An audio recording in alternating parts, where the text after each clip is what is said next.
Ինչու են Դուբայում ապրող բլոգերները միաբերան ու մոտավորապես նույն բանն ասում։ Habibi, come to Dubai. Սա չէ, այլ սրանից։ Հարցին Դուբայում ես ապրում, չես վախենում, պատասխանում են, ոչ, որովհետև գիտեմ, ով է մեզ պաշտպանում։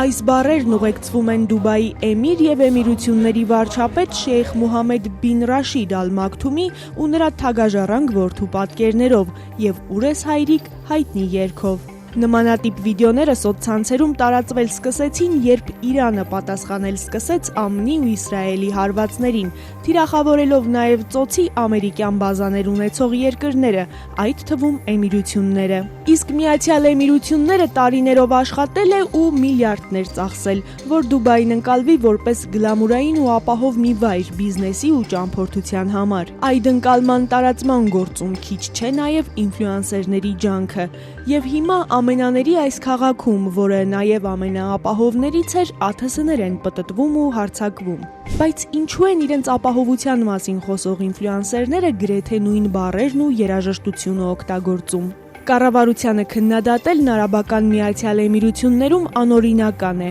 Երկրի դատախազությունն էլ զգուշացրել է, ճակերտավոր ասած անհայտ աղբյուրներից տեսանյութեր հրապարակելու համար $54,000 տուգանք ու առնվազն 1 տարվա ազատազրկում է սպասվում։ Այս ֆոնին կան կարծիքներ ու կասկածներ, որ նրանք PR արշավի մի մասն են ու ուղղակի չեն կարող գրել, նկարել ու խոսել թեմայի մասին որևէ այլ կերպ բացի պաշտոնականից։ Իսկ պաշտոնական տվյալով այստեղ առնվազն 1 ասիացի է զոհվել բեկորային վնասվածքից։ Դուբայի էմիրությունում 4 միլիոնից ավելի մարդ է ապրում, նրանց 90% նոտարերկրացի է։